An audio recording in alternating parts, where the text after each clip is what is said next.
Donc bonjour à tous, bienvenue dans le Pause durable d'aujourd'hui qui parle d'énergie citoyenne, comment je peux y participer avec Philippe d'Enercitif. Donc nous allons d'abord présenter le dispositif acteur du Paris durable, puis ensuite je donnerai la main à Philippe pour présenter les énergies citoyennes, mais aussi Énercitif. Donc le dispositif des acteurs du Paris durable, c'est un projet de la ville de Paris qui a été mis en place pour initier, favoriser et faciliter les initiatives, les actions des porteurs de projets qui peuvent être aussi bien des entrepreneurs que des associations, mais aussi des citoyens, donc sous forme de collectif d'habitants ou juste un citoyen tout seul. Pour cela, nous avons 3 outils possibles. Donc un site et des réseaux sociaux. Le site marche comme un mini réseau social. Donc tout le monde peut, créer un profil et à partir de cela, créer ensuite vos propres événements, en lien avec la transition durable de la ville de Paris, mais aussi poster vos actualités pour, un peu parler à tout le réseau d'où vous en êtes dans votre projet. Donc ce site est fait pour ça. En tant que citoyen, si vous par exemple un week-end, ou en semaine, vous cherchez des activités liées à ces thématiques-là, à faire en présentiel ou en virtuel, n'hésitez pas à aller sur le site, pour vous avoir la liste de tous les événements qui se passent dans les jours et semaines suivantes. Nous avons aussi un lieu qui est pour l'instant fermé, qui s'appelle la Maison des acteurs du Paris durable, qui est située dans le 4e arrondissement de Paris, qui peut accueillir des grandes conférences, au rez-de-chaussée pour une, centaine de personnes et à l'étage, vous avez 3 petites salles pour accueillir des formations toujours gratuites et ouvertes au grand public, qui accueillent une vingtaine de personnes et donc dans les 12 derniers mois, on avait près de 9 000 participants qui sont venus à la Maison des acteurs du Paris durable. C'est un lieu où il y a plein de conférences, sur tous les sujets liés à la transition écologique, et donc vous allez avoir à la fois de la résilience, à l'écoféminisme, de l'immobilier durable, de l'agroagriculture et cetera. Et pour cela, nous avons notre équipe d'animation qui crée des petits formats périodiques pour faciliter un réseau entre les acteurs du Paris durable. Et donc, nous avons des soirées en présentiel qui s'appellent réseautage et papotage pour que tous, même non porteurs de projet, hein, puissent faire valoir leur réseau pour les gens qui en ont besoin. Vous avez aussi Acteurs du Paris durable, pour qui, pourquoi, pour expliquer un peu ce qu'est, le réseau Acteurs du Paris durable et comment vous pouvez en tirer des bénéfices, en y participant. Et vous avez, pour finir, Pause durable qui est, un format en ligne qui a été mis en place depuis le premier confinement pour mettre en avant les projets de porteurs de projets comme Philippe avec Énercitif. Et donc c'est 1 heure sur un sujet durable. Donc comme je disais, c'est un acteur du réseau, du Paris durable sur un sujet, donc un projet et un sujet un peu plus général, sur la transition écologique, qui dure maximum 1 heure. Les conférences en ligne, Pause durable, il y en a plusieurs dans le mois. Pour l'instant, nous avons déjà eu celles qui sont disponibles en rediffusion que vous voyez à gauche. Donc ça peut être à la fois sur l'éco-construction, sur l'autonomie en énergie, l'alimentation durable. On a la semaine dernière, nous avons eu sur le budget participatif, mais aussi sur les perturbateurs endocriniens. Les semaines prochaines, nous aurons sur le composté en ville, donc dans les immeubles, pas forcément à l'échelle d'un appartement, mais on parlera de tous les compostages possibles. Et ensuite, sur la végétalisation urbaine, donc le végétal dans les villes. Et bien évidemment, si vous avez un projet à suggérer, n'hésitez pas à envoyer un mail à notre adresse mail acteur du Paris durable, donc acteur au pluriel du Paris durable @paris.fr, avec comme objet projet pause durable pour qu'on puisse discuter pour présenter ou pas vos prochains projets pour les mois suivants. Donc maintenant, je vais laisser place à Philippe, qui va nous parler pendant une petite heure des énergies citoyennes et comment vous pouvez vous impliquer dedans. Bonjour, bonjour à tous. Donc, bienvenue comme l'énergie citoyenne. Comment est-ce que je peux y participer en fait? Donc, ça c'est une photo d'Enercitif du collectif qu'on a prise quand on a fondé la coopérative.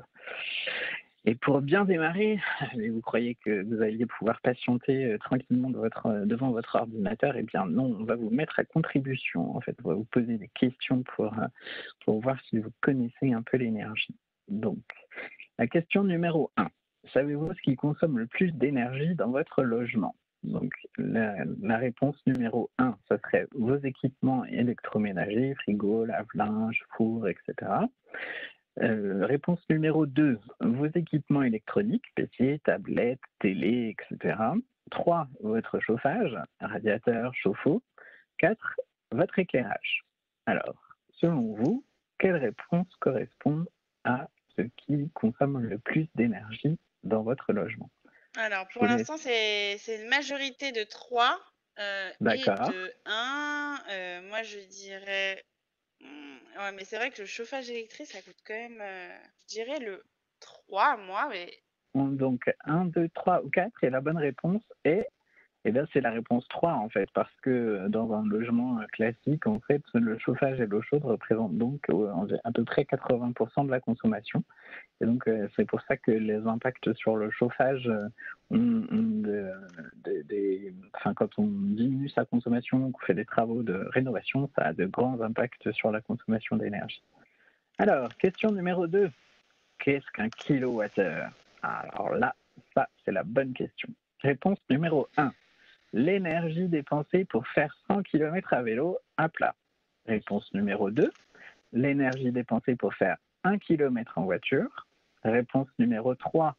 L'énergie dépensée pour soulever 100 kg d'une hauteur de 4000 mètres. Réponse numéro 4. L'énergie dépensée pour faire tourner le lave-linge pendant 1 heure. Tout le monde dit 4. Moi, je t'avoue, je n'avais aucune idée. J'aurais dû regarder les réponses avant. Là, je me sens un peu bête. Je sais pas du tout. Donc, tout le monde, enfin, la plupart des gens planchent pour énergie dépensée pour faire tourner le lave-linge pendant 1 heure. Ok. Et toi, Eva? Je sais pas. Moi, si je pense à mon intuition, je pensais à la réponse 3, mais j'ai vraiment aucune idée. On regarde? Allez, Vas-y. réponse. Eh bien, c'est les 4 en même temps, en fait. Donc, 1 kWh, c'est la quantité d'énergie qui permet de faire tout ça à la fois. Donc, ça donne bien on voit bien que, en fait, 1 kWh, c'est pas neutre, en fait. C'est déjà une grosse quantité d'énergie. Question numéro 3. Quelle est la part des énergies renouvelables dans notre production d'électricité en France? Réponse numéro 1, 1%. Réponse numéro 2, 18%. Réponse numéro 3, 9%. Réponse numéro 4, 35%. Alors, je pensais être plutôt pessimiste et dire 1, mais 1, je trouve ça vraiment bas. J'aimerais bien que ça soit évidemment plus que 4, mais je dirais 2, moi. Alors, on nous dit pas assez. Beaucoup de 9%, hein. 9%, 18%, ça planche entre 9 et 18. Personne n'est assez optimiste pour dire 4. Ah si, il y a quelques 4. Ah non, c'était la réponse d'abord. Donc, tout le monde planche à peu près sur 18% ou 9%. Allez, on regarde. La réponse, c'est bien 18%. En fait, grosso modo, et les objectifs, c'est 23% en 2020. Et en fait, on est en retard sur nos objectifs. Donc, il faut accélérer sur le déploiement des énergies renouvelables. Question numéro 4. Combien y a-t-il de projets d'énergie citoyenne en France? Réponse numéro 1, 5. Pas beaucoup. Réponse numéro 2, 150. Réponse numéro 3, 30. Réponse numéro 4, 300. Alors là, pour l'instant, on part sur du 300. Moi, ça me paraît beaucoup, mais tant mieux, hein. Mais ouais, moi, maintenant, il y a des 2. Donc, surtout 300 ou 150. C'est vrai que moi, je dirais 150 parce que 5 ou 30, je dirais c'est peu. Surtout à l'échelle de toute la France. Allez, il y en a 300 en fait. Ok. Et dans les 300, on compte les projets en exploitation et les projets en devenir en fait. Donc, c'est pour ça qu'il y en a 300. Les projets en exploitation, il y en a un peu moins en fait. Question numéro 5. Quelle est la part d'énergie renouvelable produite localement prévue à Paris en 2050? Réponse numéro 1, 5%. Réponse numéro 2, 10%. Réponse numéro 3, 20%. Réponse numéro 4, ouais, génial, 100%. Alors, beaucoup planche sur 20%, donc réponse 3. Et il y a quand même du 100% pour le reste, mais beaucoup plus de 20%. Moi, je dirais quand même génial 100%. J'y crois. Alors, regarde la réponse. Allez, Ouais. c'était bien 20% en fait. Oh non. En fait, la question, elle est un petit peu piège. C'est quelle est la part d'énergie renouvelable produite localement Ah. prévue à Paris en 2050? C'est une question piège. On vise bien le 100% d'objectif de consommation d'énergie renouvelable en 2050, mais on prévoit une production locale de 20%. Et c'est déjà beaucoup. Voilà. Alors ça, c'était notre petit quiz pour s'échauffer, en fait. Et maintenant, du coup, on va passer sur quelques éléments de définition pour avoir des choses bien en tête, en fait. Donc, du coup, on est tous d'accord que l'urgence climatique, en fait, c'est évidemment réduire les émissions de gaz à effet de serre. Il n'y a pas de doute là-dessus, en fait. Et en gros, ça se passe de trois manières, en fait. On va être sobre, donc du coup, on va essayer de modérer ses consommations d'énergie.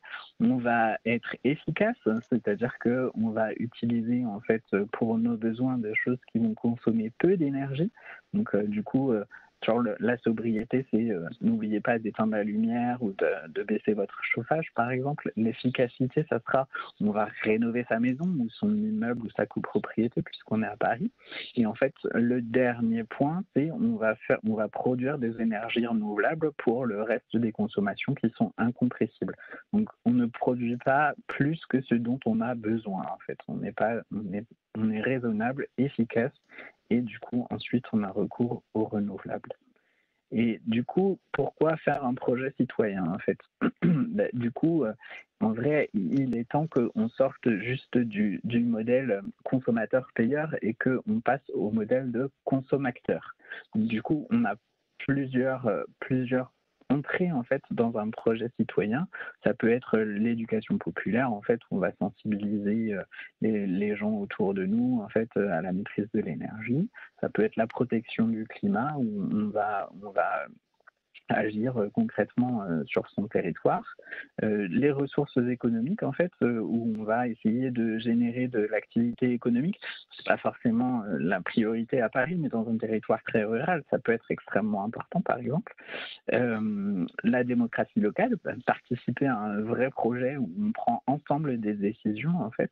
Et du coup, tout ça, éventuellement, va faire une adhésion au projet. On va essayer de convaincre ce que je fais ce soir, j'espère, convaincre que l'énergie citoyenne est un bon moyen pour agir chacun à son échelon, en fait.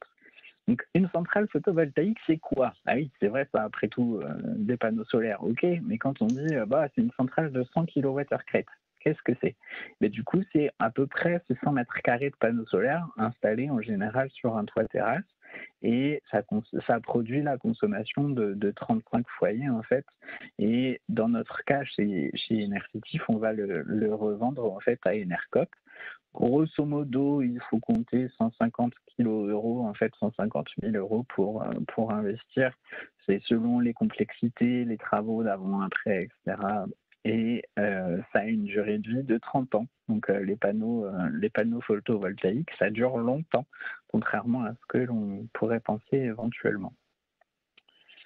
L'autoconsommation. Alors en général, quand on parle de panneaux solaires, tout de suite la question d'après c'est moi j'aimerais bien consommer la propre énergie et l'énergie que je produis. Donc en fait, derrière le mot autoconsommation, il y a plusieurs façons en fait de faire. Donc la première, c'est la vente de la totalité de la production. C'est le cas d'Enercitif. Dans ce cas-là, en fait, toute l'électricité est directement injectée sur le réseau et il n'y a pas du tout d'autoconsommation, en fait. Le second point, c'est l'autoconsommation totale, c'est-à-dire que la production en fait de la centrale solaire va être immédiatement consommée en fait par le bâtiment sur lequel sont installés les panneaux solaires. L'autoconsommation avec injection de surplus, en fait, c'est souvent le cas pour les particuliers en maison individuelle. On va consommer une partie de la production, en fait, et puis le surplus, on va le réinjecter sur le réseau. et il sera valorisable par la collectivité, en fait, puisqu'il sera sur le réseau. Et enfin, l'autoconsommation collective, en fait, on va répartir la production via le réseau public d'électricité, en fait, entre différents bâtiments pour faire qu'il y ait le moins de surplus possible. Donc, c'est une autre façon d'autoconsommer. Donc voilà, il y a ces trois façons de faire pour l'autoconsommation. Et ici, donc, on a mis un graphe, en fait. En gros, ici, vous avez la consommation du bâtiment, a priori plutôt une maison, avec le pic de consommation du matin et puis le pic de consommation du soir quand on rentre à la maison et qu'on fait à manger. Et ça, c'est la production, en fait, de la centrale photovoltaïque. Et donc, ce qui est bien consommé et localement, c'est cette partie-là, en fait, et tout le reste, c'est du surplus. Et donc, du coup, soit on va, dans certains cas, et selon les caractéristiques du projet, soit on va chercher à maximiser la production et à la partager, en fait, ou à l'inverse, si on ne veut pas de surplus, en fait, minimiser la surface des panneaux solaires pour coller le plus près possible, en fait, de la consommation. Éventuellement, alors, on peut stocker les surplus via des batteries, mais c'est pas du tout rentable en France avec le prix de notre électricité. Ça commence à devenir un peu plus courant en Belgique et en Allemagne, mais parce qu'ils ont un prix de l'électricité qui est 2 fois supérieur. Et dans ce cas-là, on a d'autres modèles économiques qui peuvent arriver. Alors, maintenant, la dynamique citoyenne en France, comment ça se passe? On a dit qu'il y avait 300 projets, mais du coup, où est-ce qu'ils sont et comment ça se passe? Donc, que voyez-vous ici? Je vous propose de répondre dans le chat, en fait, et puis Eva me dira ce qu'elle peut lire, en fait. Bah, pour l'instant, il y a un consensus, tout le monde dit éolienne. Ça Attends, semble il y a un assez piège. logique, en effet. Ah, ça va.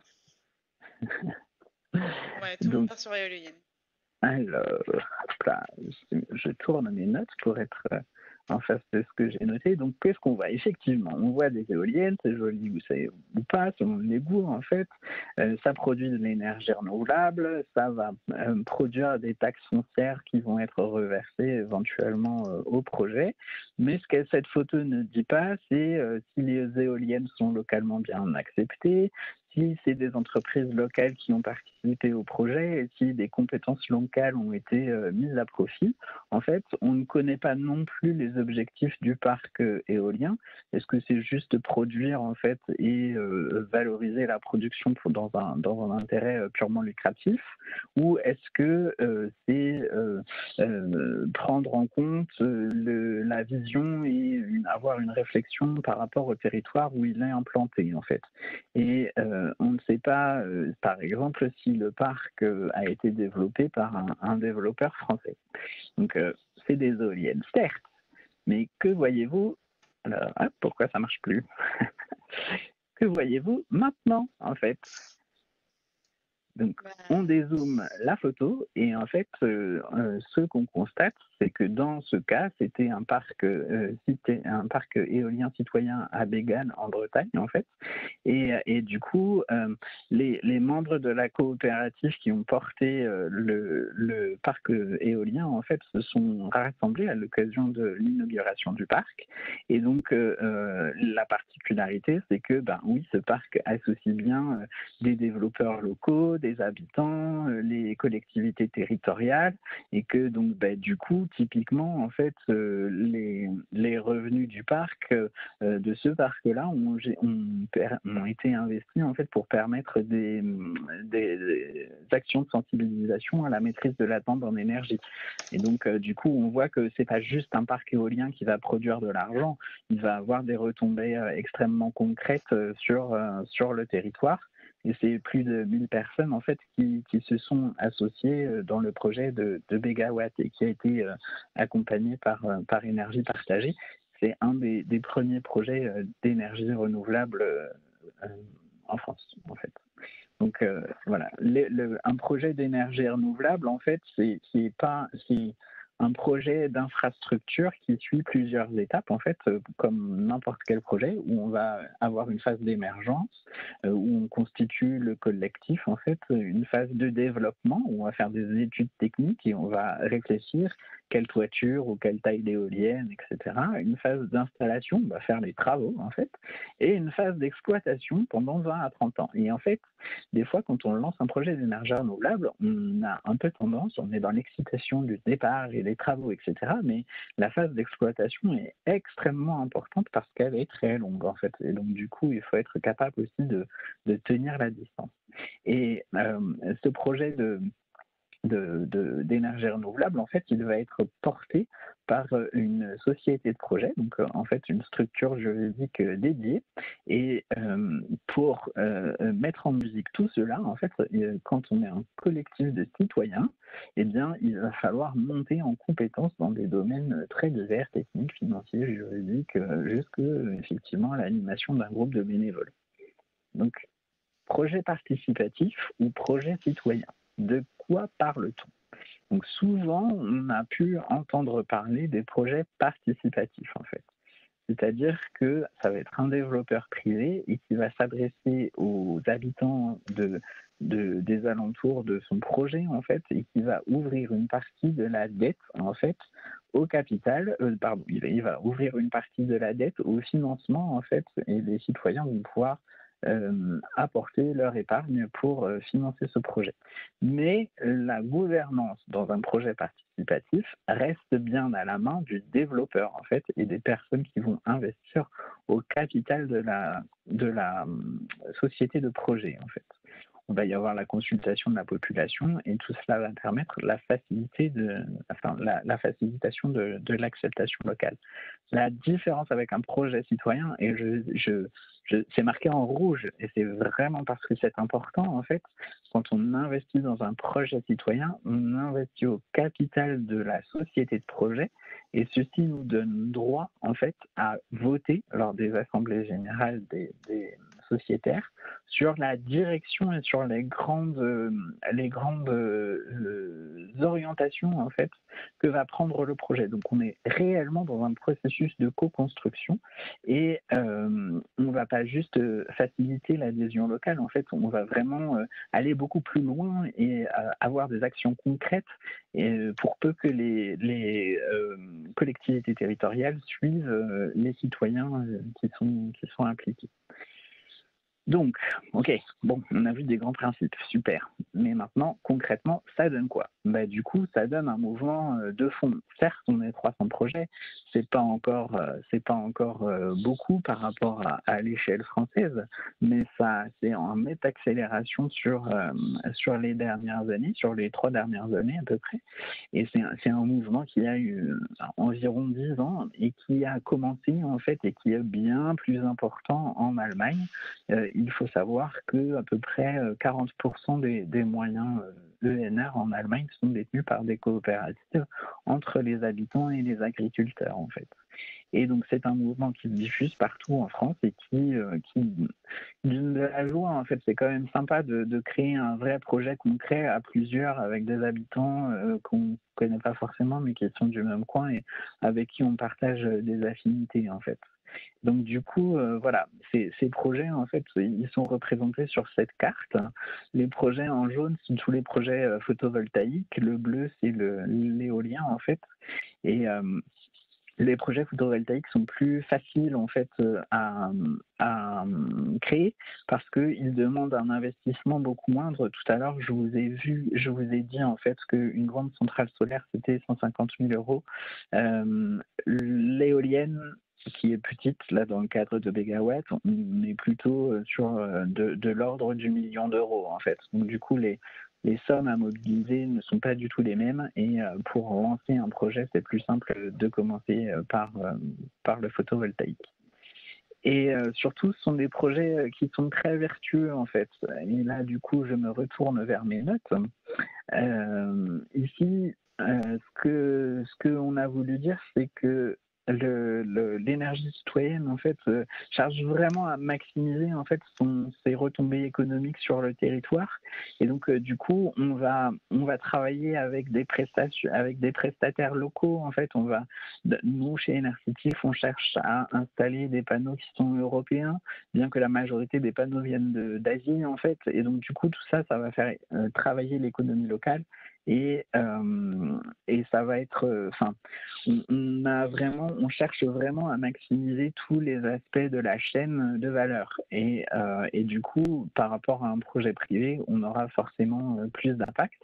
Et le revenu de l'investissement local, en fait, il est important parce que comme les investisseurs, ce sont les citoyens qui vont avoir investi au projet, bah, du coup, les citoyens, ils habitent localement et les retours sur investissement sur leur épargne, forcément, c'est pas des sociétés qui sont à l'étranger ou très loin, et donc ça va être la grosse différence en fait par rapport au projet privé.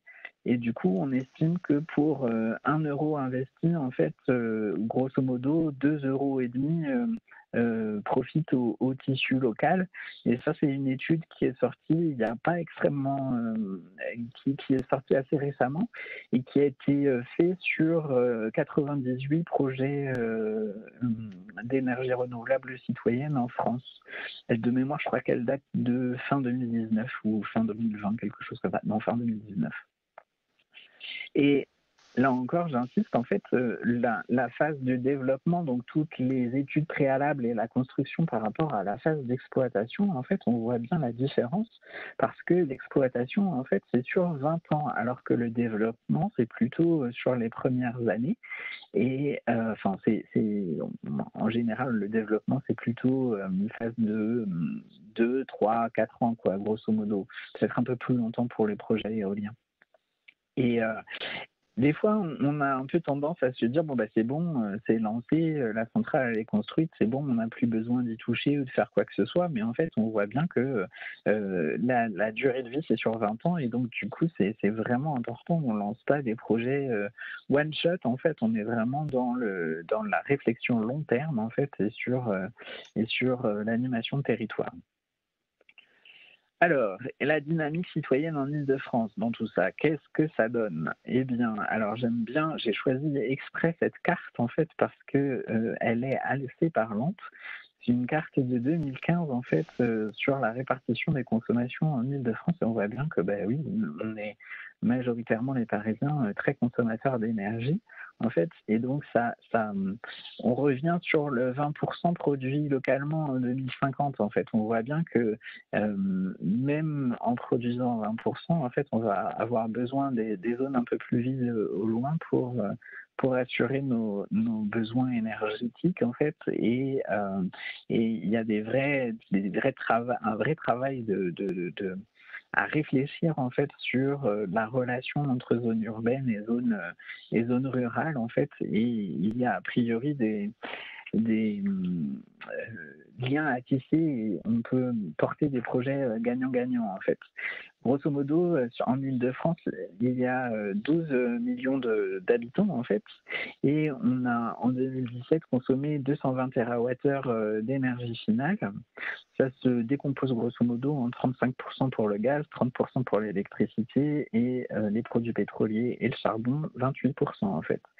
Le secteur qui consomme le plus dans notre région, c'est le bâtiment, avec 65%, donc c'est extrêmement important. C'est pour ça que la rénovation énergétique est une action absolument fondamentale, en fait.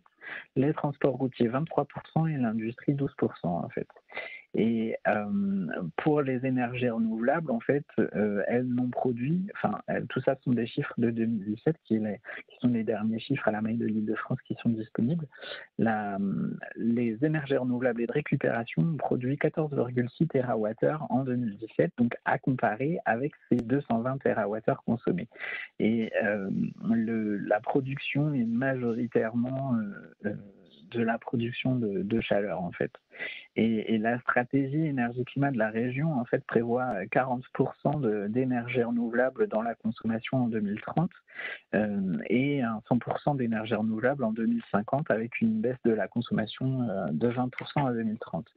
Et côté parisien, en fait, les objectifs du plan climat sont tout aussi ambitieux puisqu'on diminue à horizon 2050 de moitié la consommation d'énergie. Et donc, on l'a vu, on en produit 20% localement avec une étape intermédiaire en 2030 avec une production locale de 10%. Bref, tout ça pour dire qu'il y a du boulot, et pas qu'un peu en fait. Et donc, du coup, on voit que la dynamique francilienne est en plein essor, en fait. Alors, ça, là encore, ce sont les derniers chiffres, en fait. On a vous voyez, il y a des projets, on fait bien le distinguo entre les projets citoyens et les projets participatifs, en fait. Et donc, le photovoltaïque citoyen, donc comme Énercitif, sont tous les petits ronds creux, en fait, pas en les ronds jaunes, mais en creux. Et il y en a un peu partout, en fait, en Île-de-France, à différents stades d'avancement. C'est une dynamique qui a commencé en 2016 et qui se renforce au fur et à mesure et qui est accompagnée en fait par la région Île-de-France. On a la chance d'être accompagné concrètement en fait nous les projets d'énergie renouvelable par le mouvement énergie partagée en fait et du coup là je vais m'arrêter un instant parce que ça c'est un slide qui est extrêmement intéressant parce que c'est un long chemin comme on l'a dit au début en fait il y a une phase d'émergence, une phase de développement, d'installation et d'exploitation. En fait, ces deux phases, elles peuvent éventuellement être regroupées en une seule. On voit ici, en fait, plusieurs axes, en fait, l'axe technique, l'axe juridique, le financement et la mobilisation citoyenne, en fait. Et juste pour toucher du doigt la complexité des projets, c'est quoi un bail avec cause réelle? Et bien, par exemple, une banque va prêter de l'argent à un projet d'énergie renouvelable citoyen pour réaliser son projet. Mais cette banque, elle cherche à mesurer le risque en fait qu'elle va avoir en prêtant cet argent et, si possible, à le minimiser en fait et si possible, à l'annuler. Voilà. Et du coup, pour ça, elle demande des garanties. Et ces garanties sont des droits réels, en fait. Ça veut dire qu'en cas de défaillance, en fait, du projet, de la coopérative, la banque devient propriétaire de l'actif, donc soit un parc éolien ou un parc photovoltaïque, et pour se rembourser, en fait. Mais pour que la banque devienne propriétaire, en fait, ça veut dire qu'il faut réaliser un acte authentique devant notaire et que cet acte authentique doit être signé par le maire. Je vous laisse imaginer à Paris ce que ça peut donner en fait. Ça peut être un peu plus simple dans certaines villes rurales, mais à Paris, ça peut être extrêmement compliqué.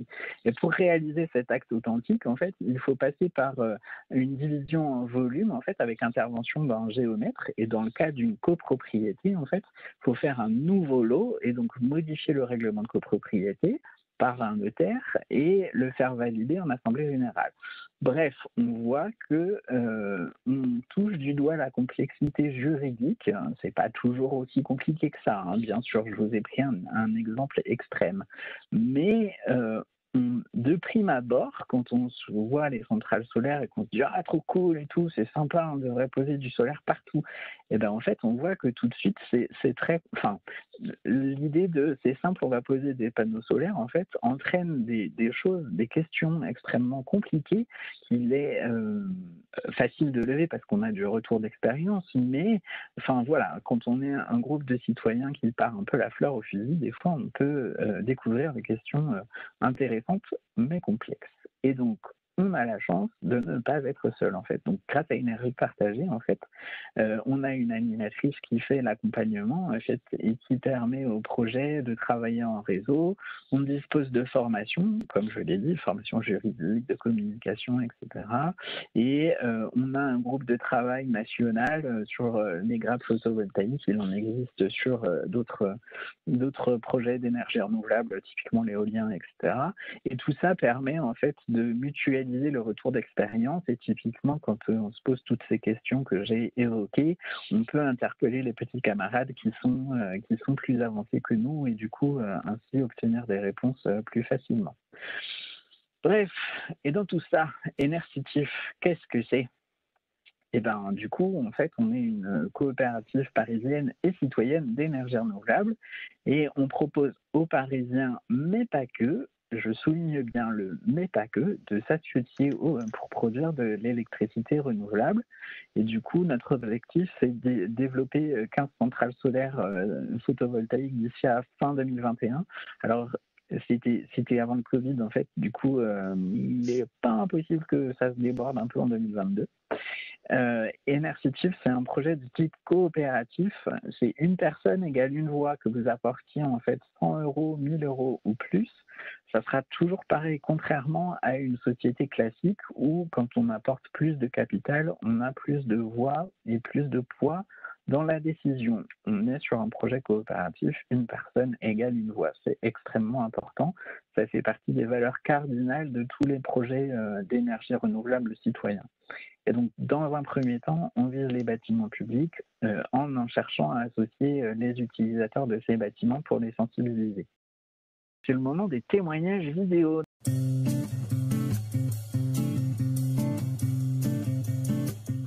Ce qui me motive, c'est de réaliser collectivement le projet dont plus de 7000 citoyens parisiens ont rêvé dans le cadre du budget participatif. Depuis plus de 2 ans, des citoyens comme vous et moi se sont rassemblés et mobilisés autour de cet objectif devenu très concret. En investissant dans Enercitif, plusieurs milliers d'enfants et d'élèves seront sensibilisés à la production d'énergie renouvelable, car les panneaux solaires seront installés sur le toit de leur école ou de leur collège. Prenons le pari ensemble que cette nouvelle génération exigera encore plus de production solaire à Paris. Ce qui me motive, c'est de me saisir de la loi de transition énergétique de 2015 et du plan climat parisien pour devenir pleinement actrice de la transition écologique. Enercitif va me permettre aussi d'animer des réflexions avec les habitants sur les économies d'énergie. Moi, j'ai souscrit pour m'engager pleinement dans la production d'énergie solaire renouvelable à Paris avec des gens responsables et engagés. Enercitif, ça part d'une idée très simple, aller puiser son énergie dans le soleil comme pourrait le faire une plante ou un arbre, et ça c'est très inspirant. C'est aussi cette organisation citoyenne, faite d'une somme de volontés individuelles qui œuvrent ensemble pour la création d'un nouveau modèle énergétique. Souscrire, c'est faire sa part, faire soi-même, c'est une action éco-citoyenne extrêmement concrète, et puis c'est aussi un super sujet de conversation avec son entourage, ses proches, sa famille, ses collègues, parce qu'il est devenu à mon sens très important de discuter aussi et de bavarder autour de l'idée qu'on se fait d'un futur souhaitable.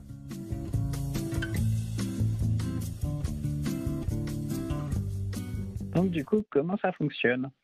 Du coup, la coopérative d'énergie se trouve ici. En fait, elle va se regrouper ensemble pour faire un investissement collectif dans une centrale photovoltaïque qui va générer en fait de l'électricité qui sera revendue à un fournisseur. Ce fournisseur la vente de cette électricité va générer des revenus en direction de la coopérative. Les participants pourront donc apporter du capital, toucher des dividendes et éventuellement même s'abonner à ce fournisseur pour consommer l'électricité produite. Donc, grosso modo, c'est le circuit global sur lequel fonctionne Enercitif avec les centrales solaires que la coopérative a construites. Et donc nous, on a choisi de vendre à Enercop. Donc, comme a pu le dire Gilles, en fait, on est un projet on est un projet issu du budget participatif de 2016 et c'est un projet lauréat en fait qui a été voté avec 1577 votes en fait. Et alors, ce n'est pas une blague, en fait, on a été plusieurs à déposer des projets en lien avec le solaire photovoltaïque et via les commentaires, on se dit « mais trop bien, toi aussi t'aimes le solaire, il faut qu'on se réunisse en fait et qu'il faut qu'on fasse des choses ensemble. » Et c'est littéralement comme ça que Enercitif a commencé en fait. Je ne blague pas du tout. Donc comme quoi le budget participatif, ça peut avoir de grandes implications.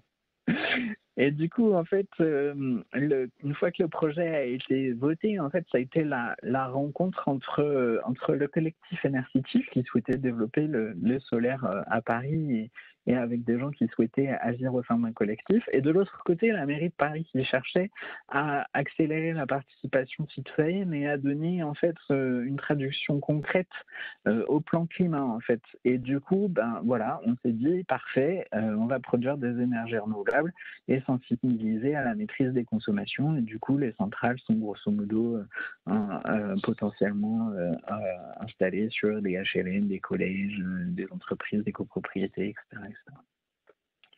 Le partenariat se passe de la manière suivante, en fait. Donc, du coup, Énercitif, le collectif, en fait, va emprunter de l'argent auprès des citoyens et également auprès de la NEF, en fait, et de Énergie Partagée. La mairie de Paris est propriétaire de l'immobilier, en fait, et apporte un soutien financier également pour permettre la réalisation des centrales solaires. On travaille avec des bureaux d'études et des installateurs, en fait, qui sont Sungy et Solstice. Et pour vérifier que les bureaux d'études ne racontent pas des bêtises, on a un autre bureau d'études qui est assistance à maîtrise d'ouvrage et qui contrôle, en fait, le travail des bureaux d'études. Et comme ça nous permet également, en fait, de monter en compétences pour progressivement intégrer le plus de démarches possibles dans le collectif. On a 15 centrales en développement, en fait, 15 centrales solaires citoyennes. La première grappe, en fait, est de 9 centrales sur les toitures d'écoles et collèges mises à disposition par la ville de Paris. Et 6 suivront, en fait, sur des toitures mises à disposition des HLM. Et les 3 bailleurs sociaux de la ville de Paris, en fait, je pense que, vu qu'on a pris un peu de retard, effectivement, j'ai indiqué 2022, ça semble assez probable. Et on a plusieurs pistes en cours de maturation. Des fois, on nous sollicite en disant « Ah, qu'est-ce que t'en penses, celle-là ?» On est propriétaire d'un toit, etc. Donc, voilà, ça peut être... il y a des pistes qui sont en cours de réflexion et de développement à côté. Sur la première vague, en fait, du coup, vous avez les points bleus et les points jaunes qui se trouvent là. En gros, donc 9 toitures d'école, principalement dans les quartiers prioritaires. Le bail est signé, bien sûr, la subvention est votée. 570 kWh, donc plus de 3000 m² de panneaux solaires, puisque on se souvient de ce que j'ai dit, 100 kWh, c'était environ 600 m² de panneaux solaires. Donc la consommation annuelle de 170 foyers et un investissement de 1 million d'euros, en fait. Une des premières centrales, en fait, se trouve dans le 19e arrondissement, sur la toiture du collège Georges Brassens. Il y a 120 panneaux solaires, en fait, qui refont une centrale de 36 kW crête, donc une centrale plus petite. Et c'est un projet qui a été bien évidemment accueilli favorablement par le collège, les équipes enseignantes, etc. Et la mise en service, en fait, a eu lieu en 2021. On va voir des photos juste après. Là, vous avez un montage qui vous explique à la maille du bâtiment où se trouvent les panneaux solaires. Les centrales dans Paris, grosso modo, elles se trouveront à tous ces endroits-là, et on en a déjà construit quelques-unes, en fait. Il y en a certaines qui sont plus difficiles d'accès, il y en a certaines qui sont plus faciles. Donc, éventuellement, peut-être qu'à certaines occasions très ponctuelles, on pourra en visiter quelques-unes. Il faudra voir, c'est en cours. Et comme tout le monde a très envie de voir à quoi ça ressemble des centrales solaires sur les toits des bâtiments, je vous ai mis plein de jolies photos et je commence par la plus belle, en fait, celle-ci, Émile Antoine, c'est le centre sportif qui se trouve dans le 7e et quasiment pile poil au pied de la Tour Eiffel. Et donc, du coup, ça fait des super jolies photos qu'on va pouvoir mettre en avant, en fait, partout sur les réseaux sociaux. La centrale Georges Brassens, dont je viens juste de parler, dans le 19e, en fait, où on est sur le toit du collège. Le centre d'animation Louis Lumière, dans le 20e, qui est une des premières centrales qui a été construite, en fait, de mémoire, elle a été construite à l'été dernier. Elsa Triolet, dans le 13e, là aussi c'est un collège, en fait, et puis une école élémentaire dans le 18e, et en gros ça se poursuit. Les constructions avancent doucement mais sûrement, en fait. Voilà. Et qu'est-ce que je peux faire, moi, en tant que citoyen? Plusieurs choses, en fait. Vous pouvez vous inscrire à la newsletter pour savoir comment le projet avance. Vous pouvez prendre des parts dans la coopérative si vous le souhaitez. En fait, vous pouvez adhérer à l'association. Vous pouvez évidemment rejoindre les membres actifs parce que vous trouvez que c'est trop cool et que vous avez envie de faire avancer le sujet. Vous pouvez plus simplement relayer la communication et mettre en relation, si vous connaissez quelqu'un qui est est possesseur d'une voiture dans un coin et que donc du coup c'est super, pourquoi pas, etc., etc. Les bonnes raisons pour être associé, donc une aventure de pionnier à Paris, on défriche en fait, on essaye de faire avancer le solaire, et des fois c'est pas toujours très simple. Investir pour une énergie 100% renouvelable à Paris, en fait, individuellement c'est compliqué, mais collectivement c'est possible. Une énergie 100% locale, circuit court de l'énergie, lutter contre le dérèglement climatique. Un vrai projet de démocratie plus participative en fait où on avance ensemble en fait, on fait ensemble et c'est assez nouveau même pour la mairie de Paris, c'est un vrai projet de co-construction en fait, ça bouscule des fois des petites habitudes en fait. C'est du coup donner du sens à son épargne en fait, plutôt que de la laisser dormir à la banque et que on ne sait pas ce qu'en fait la banque en fait. Du producteur au fournisseur en fait, c'est un circuit effectivement 100% coopératif. C'est un exemple emblématique évidemment. Une meilleure résilience pour le territoire et un projet didactique pour sensibiliser les générations futures. Vous voulez en savoir plus? C'est tout simple, enersitif.org en fait. Comment est-ce qu'on devient membre, comment est-ce qu'on rejoint la coopérative, etc., etc. Et voilà, merci de votre attention. Si vous avez des questions. Merci beaucoup, Philippe. Alors, la première question. Après le coût d'investissement de la centrale, quel est le coût d'entretien? Très faible. En fait, le coût d'entretien, alors ça dépend de ce qu'on entend par entretien. Si c'est les interventions de professionnels, etc., très faible. En fait, il suffit juste de faire des petites vérifications ponctuellement, le contrôle de sécurité, etc. Mais il y a des coûts fixes, en fait, tels que l'assurance, la comptabilité de la société, etc. Et ce sont des coûts fixes en fait qui reviennent tous les ans et qui du coup finissent en fait par faire un coût non négligeable parce qu'on est sur 20 ans. Donc les coûts d'exploitation en fait ne sont pas négligeables en fait et seront, comme c'est des coûts fixes en fait, plus on a de centrales, du coup plus ils sont répartis sur une grande production et plus c'est facile. Ok. Comment peut-on convaincre sa copropriété de se lancer dans un projet de panneaux solaires? Et il y en a une autre. Quelle est la surface minimale de toiture terrasse pour envisager une installation rentable? Alors, surface minimale, en fait, on ne fait pas de petites installations individuelles. En fait, on part sur du 36 kW au minimum. Et déjà, c'est compliqué. En fait, on préfère faire du 100 kW. Donc, du coup, en termes de surface de toiture minimum, on est à partir de 300 mètres carrés à peu près, 300-400. Et pour faire 600 mètres carrés de panneaux solaires, idéalement, il faut une toiture de 1000 mètres carrés. Et quand on parle de toiture, attention, il faut des toitures où il n'y a pas de petits édicules type ventilation, skydome, etc. Et donc, en fait, des fois, on pense avoir une super grande toiture, mais quand on regarde dans le détail, en fait, ça devient beaucoup, beaucoup plus compliqué. Et donc, du coup, voilà, et c'est là où on se dit c'est trop bien de faire du solaire, ça va être simple, on va en mettre partout et tout. Ben en fait, quand on commence à rentrer dans le détail et qu'on creuse, etc. Par exemple, comme on l'a vu, une installation solaire, ça dure au minimum 20 ans, voire plus en fait. Et du coup, il faut éventuellement pas construire des centrales solaires sur des toitures dont l'étanchéité est vieille. En fait, donc si l'étanchéité est vieille, il faut la refaire avant de construire les panneaux solaires. Et donc ça a un coût, et donc du coup ça complexifie le chantier, etc., etc. Donc voilà, l'idée semble simple au départ, et en fait il y a beaucoup de cases à cocher en fait pour trouver la bonne toiture. Et sur la copropriété, ça reste en fait les copropriétés, ça reste la typologie de bâtiment, c'est le plus compliqué parce qu'effectivement il faut mettre tout le monde d'accord.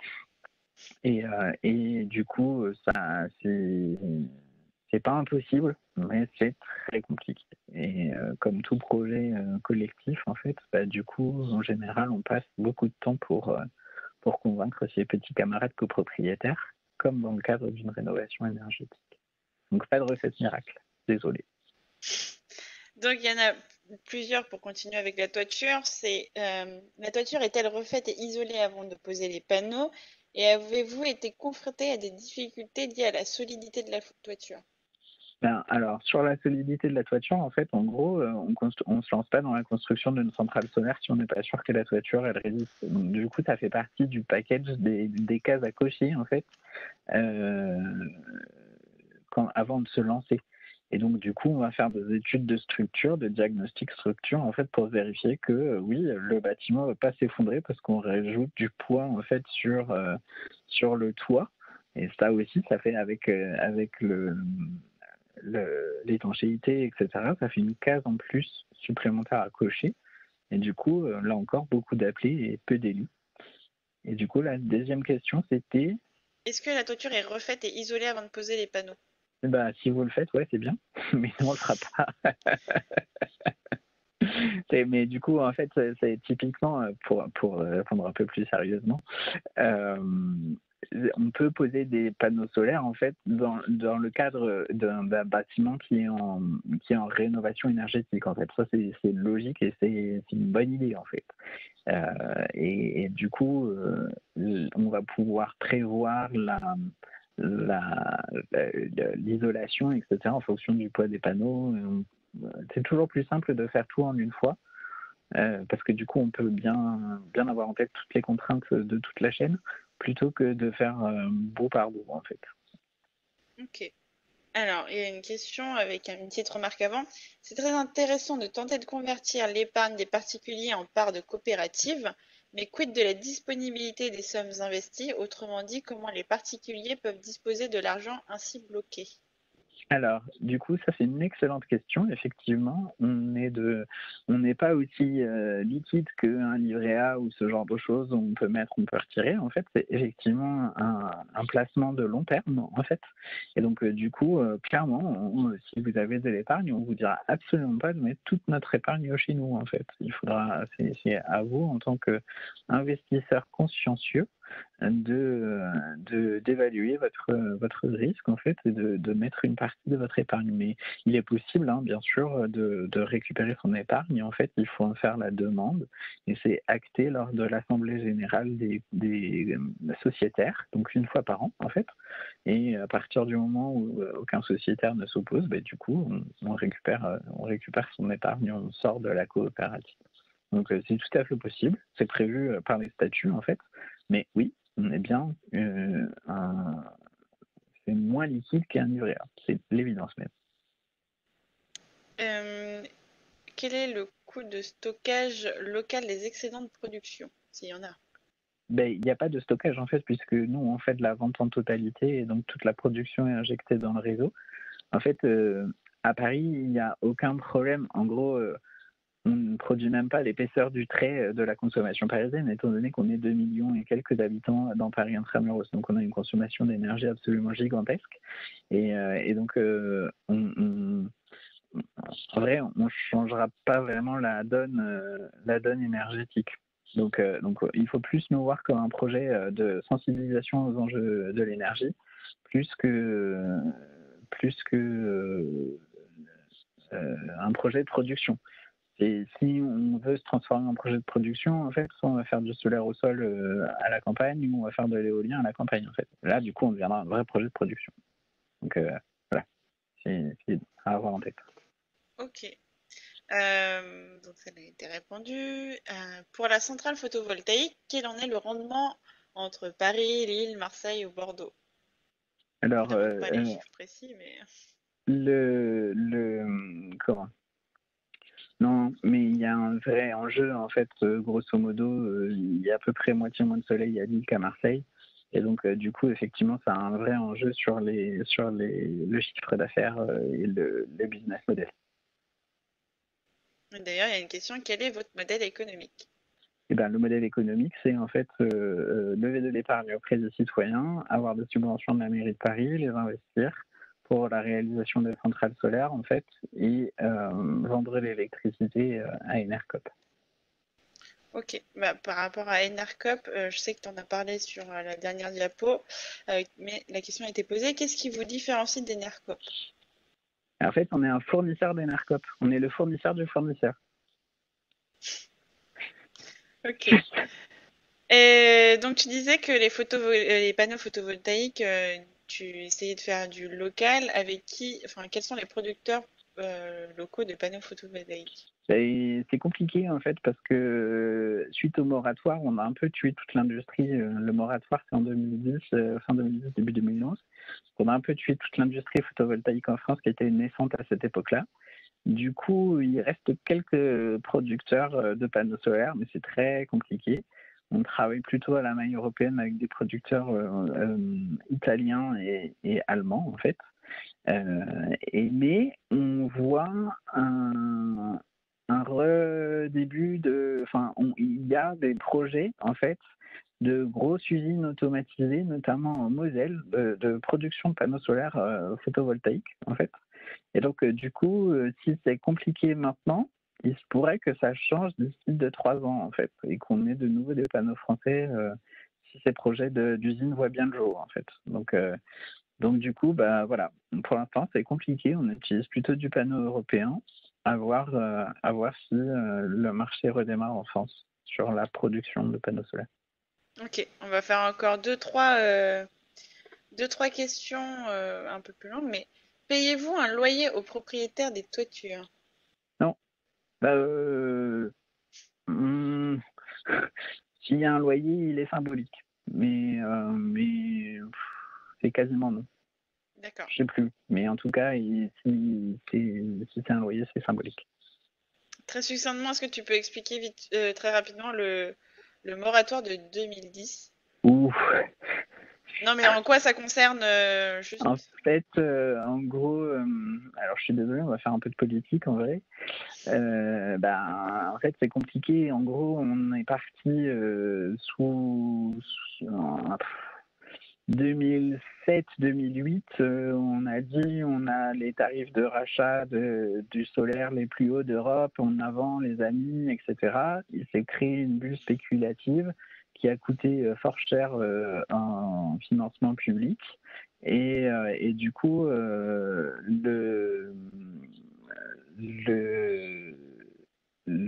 comment on a dit stop en fait pour éviter l'inflation. On a dit stop, on raccorde plus rien et c'était ça le moratoire. On raccorde plus aucune centrale solaire.